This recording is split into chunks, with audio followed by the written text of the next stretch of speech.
ప్రస్తుతం మనతో పాటు ఉన్నారు ప్రముఖ ఫ్యామిలీ కౌన్సిలర్ ప్రియా చౌదరి గారు. ఈ మధ్య కాలంలో నా దృష్టికి వచ్చిన ఒక విషయం మీద ఆమెతో మాట్లాడాలనుకుంటున్నాను. ఒకసారి మాట్లాడదాం. నమస్తే అండి. నమస్తే. ఒక సదరన్ ఇండియాలో ఒక స్టేట్ లో సంబంధించినటువంటి ఇష్యూ అండి ఇది. నేను రీసెంట్ గా చూశాను న్యూస్. ఇద్దరు వైఫ్ హస్బెండ్ అంటే రెండు జంటలు, వాళ్ళంతా నలుగురు కూడా మంచి ఫ్రెండ్స్ అంట. హస్బెండ్ ఫ్రెండ్స్, వైఫ్ కూడా ఫ్రెండ్స్, అందరూ సాఫ్ట్వేర్ వాళ్ళే. వాళ్ళు ఏమనుకున్నారంటే చాలా కాలంగా సంసారం చేసి ఒకరితో ఒకరు వాళ్ళకి బోర్ కొట్టిందంట. అందుకని చెప్పేసి ఎక్స్చేంజ్ చేసుకుందాం వైఫ్ని హస్బెండ్ని అని చెప్పేసి డిసైడ్ చేసుకొని మ్యూచువల్ గా అండర్స్టాండింగ్ తోటి ఎక్స్చేంజ్ చేసుకున్నారంట. ముకుందా జ్యువెలర్స్ తెలంగాణలో మొట్టమొదటి ఫ్యాక్టరీ అవుట్లెట్ మన కొత్తపేటలో ఫిబ్రవరి 14న గొప్ప శుభారంభం. అలా 4 ఏళ్ల నుంచి అతని భర్తతో ఈమె ఇట్లా సంసారం చేస్తా ఉన్నారు. 4 ఏళ్ల తర్వాత ఆల్ ఆఫ్ సడన్ పోలీస్ స్టేషన్కి ఎక్కింది కేసు. ఎందుకు ఎక్కింది అంటే, ఇప్పుడు ఎక్స్చేంజ్ అయిపోయిన తర్వాత వేరే వాళ్ళు కదా వీళ్ళిద్దరూ ఒక జంట పెళ్లి చేసుకున్నారంట. పెళ్లి చేసుకునేసరికి అవతల అతను నా భార్యను నువ్వెలా పెళ్లి చేసుకుంటావు అని చెప్పేసి కోర్టుకి ఎక్కాడు. మరి వీడి భార్యని వాడికి ఎలా ఇచ్చాడు? ఇచ్చినప్పుడు అది అక్కడతో ఎందుకు ఆగుతుంది? వాళ్ళ మధ్య ఒక బాండింగ్ ఏర్పడింది, ఒక ప్రేమ ఏర్పడింది, ఒక అండర్స్టాండింగ్ ఏర్పడింది, పెళ్లి చేసుకున్నారు. దానికి ఇంకా వీడు పోలీస్ స్టేషన్కి ఎక్కటం దేనికి? ఇదే నేను చెప్తున్నాను నిరుపమ. చాలా విషయాల్లో కూడా నేను చెప్తున్నాను ఏంటి అని అంటే, సుప్రీంకోర్టు తీర్పిచ్చింది ఎవరితోనైనా బతకడానికి అని చెప్పేసి, అని బతికితే ఎట్టగే ఏడుస్తాయి కాపురాలన్నీ, దరిద్రాలన్నీ ఇలాగే సస్తాయి. మనం ఆ దరిద్రాల గురించి మళ్ళీ మాట్లాడుకోవాలి అని అంటే కూడా ఇంకా జుగుప్స కలుగుతోంది. జుగుప్స అనే కంటే డిక్షనరీలో ఇంకా వేరే పదం ఏదన్నా ఉంటే అది వాడి బోర్ కొట్టింది నాకు కూడా. ఇంకా వేరే పదం ఏదన్నా ఉంటే అది వాడాలన్నమాట. అసహ్యం అని కూడా అంటే ఎంత దరిద్రపు చెత్తనా కొడుకులు, చెత్త ఆడాళ్ళని తిట్టకూడదు కాబట్టి దాని మొగుడిని ఇది, దీని మొగుడిని అది, ఆడి పెళ్ళాన్ని వీడి పెళ్ళాన్ని వాడు వేసుకొని తిరిగిన తర్వాత ఊరే అన్నీ అయిపోయిన తర్వాత పెళ్లి చేసుకుంటే నీకు వచ్చిన నష్టం ఏంది? అయిపోయింది కదా, దాంతో పోతే నువ్వు దీన్ని తీసుకో అంటే ఇది వీడికి నచ్చలేదా? ఇక్కడ ఎందుకు వాడు కోర్టుకు ఎక్కాడంటే 2 విషయాలు. దానికి ఆస్తిపాస్తులన్నా ఉండాలి, లేదా వీడికున్న పిల్లలకి తల్లి కావాలి కదా. ఇది తల్లిగా ఒకవేళ పిల్లల ప్రస్తావన అయితే ఆ న్యూస్ లో రాలేదండి ఎక్కడ. కారణాలు రావు, ఇది ఒక్కటే హైలైట్ కాబట్టి ఇదే చేస్తారు. అదే మనకు వచ్చిన దౌర్భాగ్యం ఏంటంటే విశ్లేషణ ఉండదు మనకి. వచ్చిందా, తీసామా, వేసామా అవతలకి. మనం విశ్లేషణ చేసి తీరాలి. ఇక్కడ 2 విషయాలు. ఆ అమ్మాయి బాగా ఉద్యోగం చేస్తుందా, బాగా జీతం సంపాదిస్తుందా, లేకపోతే ఆస్తిపాస్తులు ఉన్నాయా, లేకపోతే వీడికి ఉన్నటువంటి ఈ అమ్మాయికి వీడికి ఉన్నటువంటి పిల్లల్ని ఇంకొక అమ్మాయిని ఒకవేళ దీనికి వీడికి ముడిపడి ఉండదు, ఏదో ఎంజాయ్ చేస్తున్నారు. వీళ్ళిద్దరికి పాపం శరీరాలు కలిసినాయి కానీ వీళ్ళిద్దరికి మనసులు కలవలేదు. అది ఒక ప్రాబ్లం అయి ఉంటుంది. మరి వీడి పిల్లల్ని ఎవడ దేకాలా? కరెక్ట్. ఆ విషయం వచ్చి ఉండొచ్చు. లేదా నేను పెళ్లి చేసుకున్న దాన్ని మీరిద్దరు ప్రేమించేసుకుంటే ఎట్ట కుదురుతుంది? మేమిద్దరం ప్రేమించుకోలేదు కదా. అరే మీరు అంత అడ్వాన్స్డ్ వెళ్ళిపోతే నేనెట్ట ఒప్పుకుంటా? నేను ఒప్పుకోను. మీరిద్దరు ఒకటైపోతే ఎట్లా? రేపొద్దు నన్ను ఎదవనరా జనము? నేను ఫాల్తూగా అన్నామనా? నేను కూడా ఈ అమ్మాయిని చేసేసుకుంటే చెల్లుకు చెల్లి అయిపోయేది. కానీ రేపొద్దున సమాజంలో నేను ఫాల్తూగా అయిపోతా. అది నాకే ఉండాలి. దరిద్రాలు మాత్రం లోపల పడాలి. అంటే మనిషి ఎటు పోతున్నాడు? అదే కదా అసలు. వాడు ఎటు పోవట్లా, వాడు రొచ్చులో బురదలో ఆ పెంటలో కూలిపోతులో అలాగే ఉండిపోతున్నాడు. అంతే, దాంట్లో ఉండిపోతున్నాడు. ఇవాళ మనిషి ప్రతి ఒక్కడు చదువుకున్నాడే, అంటే ప్రతి ఒక్కడు ఇంజనీరింగ్ చేసినాడే, ప్రతి ఒక్కడు అన్నీ అదే. కానీ అందరూ గొప్పవాళ్ళు ఎందుకు కాలేకపోతున్నారు? ఒక ఛాయ్ అమ్ముకున్నవాడు, ఒక డిగ్రీ చదివిన వాడు ప్రధానమంత్రి ఎందుకు అయ్యాడు? అలాగే ఒక ధీరుభాయ్ అంబానీ లాంటి వాడు పెట్రోల్ బంక్ లో పెట్రోల్ పోసుకుంటూ 100 కోట్లు ఎట్లా సంపాదించినాడు? అంటే ఇక్కడ విషయం ఏంటంటేనమ్మాయి, చదువు అనేది ఇక్కడ ఎందుకు చదువుతారు అనేది వాళ్ళకి అర్థం కాదు. కానీ చదవని వాడు కూడా ఆ స్థితికి ఎదిగాడు అని అంటే వాడికి ఒక లక్ష్యం ఉంది, వాడికి ఒక టార్గెట్ ఉంది, వాడికి ఒక దృక్పథం ఉంది. ఇది జీవితము, ఈ జన్మ ఎందుకుంది, జన్మ విలువ తెలిసినాడెవడు ఇట్లాంటి దరిద్రాలు ఎవడు చెయ్యడం. అరే నేను ఇంత జన్మ తీసుకున్నాను, నేనేదో చేయడానికి నేను పుట్టాను. అది ఏంటి? ఒక కంపెనీలో సమర్థవంతమైన ఉద్యోగస్తురాలివికా, ఒక మంచి మదర్ అవు, ఒక మంచి ఫాదర్ అవు. సరే మీరేమి సాధించలేకపోయారు, కానీ మీ బిడ్డలు సాధించవచ్చు కదా. వాళ్ళని ఆ స్థితిలో వాళ్ళని పెంచడానికి, వాళ్ళని సంరక్షించడానికి మీ యొక్క విలువల్ని కాపాడుకుంటే బాగుండేది కదా. ఈ విలువలు లేనటువంటి వలువలోడ తీసుకొని చేసే సంసారాలు ఇట్లాగే రోడ్డును పడతాయి, ఇంతే దరిద్రంగా కూడా ఉంటాయి. ఇట్లా మనం అనుకుండా ఒకటే చూస్తున్నాం. ఇది కేవలం బయట మనం మాట్లాడుకునేది ఏంటి అని అంటే బయటకు వచ్చిన కేసులు, బయటకు వచ్చిన కేసులు ఎవరెవరితోనైనా తిరగచ్చండి అని మాట్లాడుకున్నా. రే మొండ మోపుల్లారా, తిరిగిన తర్వాత ఏమవుతుందంటే ఇట్టగా అవుతున్నారా, తెలిసింది ఒకటే. కానీ తెలియని ఎన్నున్నాయో చెప్తే కడుపులో తిప్పేసి వాంతికి వస్తుంది ఒక్కొక్కడికి, తిరిగేటోడికి తిరిగేదానికి కూడా. అది తెలుసుకోండి ఫస్ట్. కానీ అసలు నాకు ఇంకో డౌట్ ఏంటంటే ఈ కేసులు అండి, ఆ లేడీస్ ఎలా ఒప్పుకున్నారు? ఒకవేళ వాళ్ళు వెదవలు ఏదో అన్నారు అనుకోండి, వాళ్ళు ఎట్లా ఒప్పుకున్నారు అసలు? లేడీస్ బాగుంది, వదిలేయాలి కదా. నీకు వంకాయ కూర ఇష్టము, నాకు వంకాయ కూర ఇష్టము, ఇద్దరం కలిపి ఒకటే ప్లేట్ ఒకటే వంకాయ కూర షేర్ చేసుకుంటున్నాం. నేను తిరిగిపోద్దానే, వాడు తిరిగిపోతాడే. నాకు ఇంకొక టేస్ట్ కావాలి, నీకు ఇంకో టేస్ట్ కావాలి, వాడికి కావాలి, వీడికి కావాలి. చలో అమాయకంగా క్వశ్చన్లు వేస్తావు. అంటే అసలు లేడీస్ ఎట్లా ఒప్పుకుంటారు అనేది ఒప్పుకోరు కదా. అవసరమైతే డైవర్స్ ఇచ్చిపోతారు. ఏంట్రా నువ్వు చాలా చాలా చాలా నువ్వు ఎమోషనల్ గా ఉన్నట్టున్నావు. కాస్త ప్రపంచాన్ని పొద్దున్నే బ్రష్ చేసుకుంటున్న తర్వాత కాస్త ప్రపంచాన్ని చూడటం నేర్చుకోమ్మా. మరి ఇలాంటి ప్రపంచాన్ని నేను చూడదలుచుకోలేదు. నిరుపమ అనేది సుమన్ టీవీ లోగో తీసి పక్కన పెట్టి ఫస్ట్ ఒకసారి అలా ప్రపంచంలోకి వెళ్ళి చూసేసి వస్తే, దరిద్రాలు చూసేసి వస్తే బోల్డ్ అనేది. ఓయో రూములు ఇప్పుడు 11 ఏళ్ల పిల్లయి చూసావు, అక్కడ దాకా ఎందుకు? ఓయో రూముల్లో రిసెప్షనిస్ట్ గా పని చేసిరావు, ఒక 4 రోజులు చేసిరా చాలు. ప్రపంచం బాగా బోధపడుతుంది. వద్దండి క్వశ్చన్లు అప్పుడు నువ్వేయో నేనేస్తా.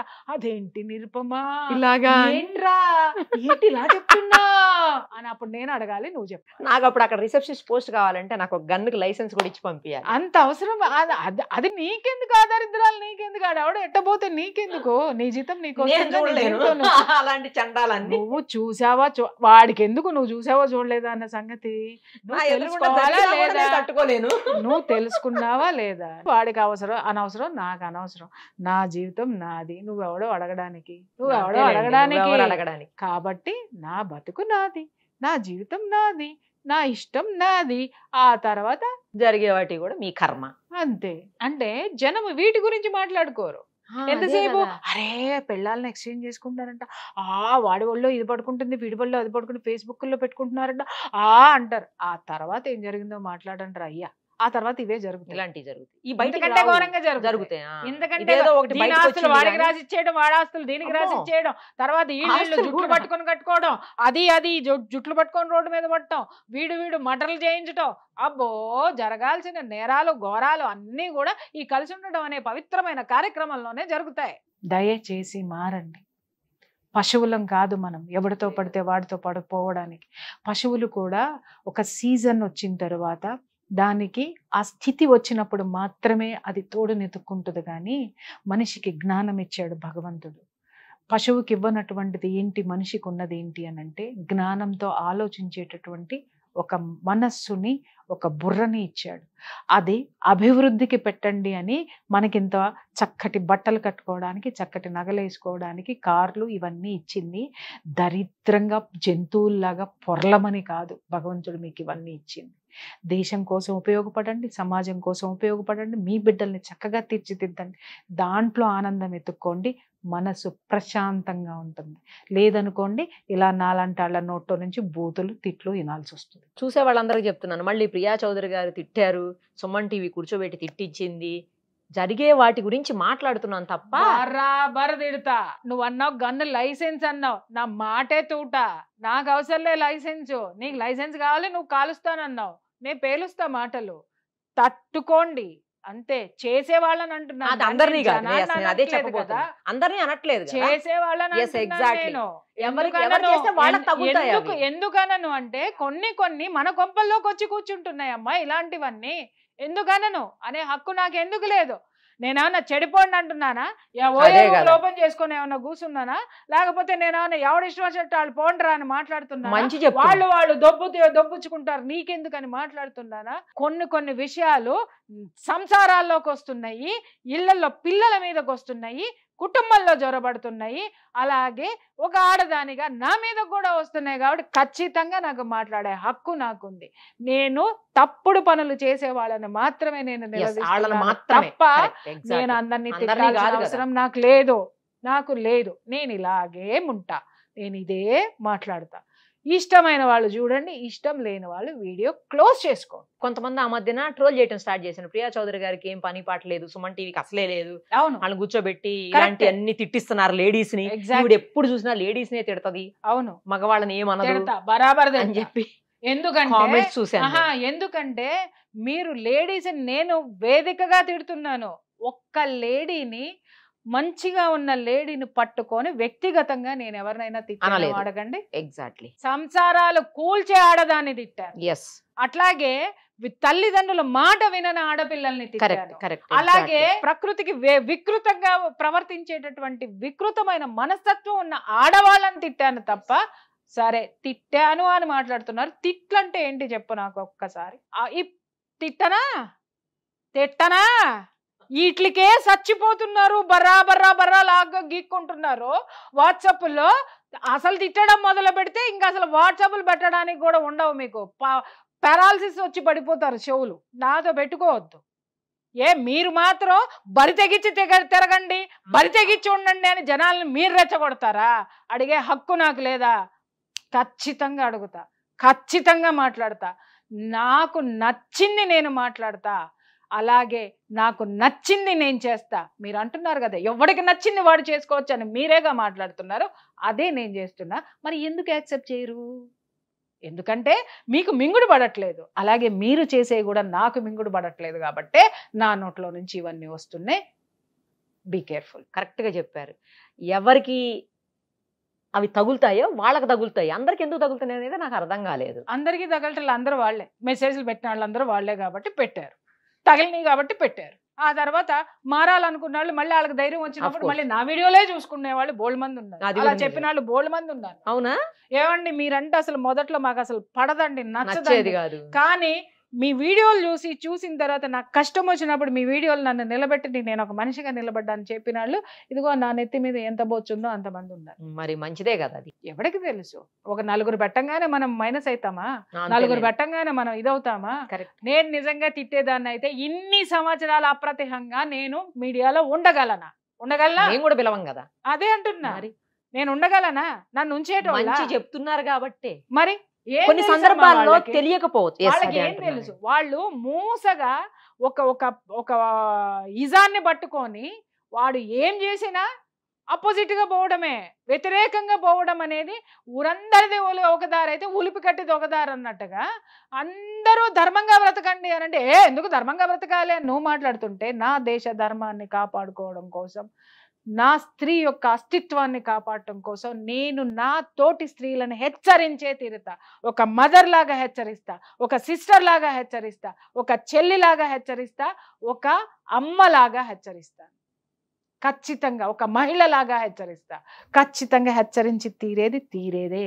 ప్రశ్నించేవాడు లేకపోతే ఇక్కడ సమాజం ఎప్పుడు మారాలి? మారింది. నా వల్ల సమాజం చాలా మారింది, గర్వంగా చెప్పుకోగలను నేను.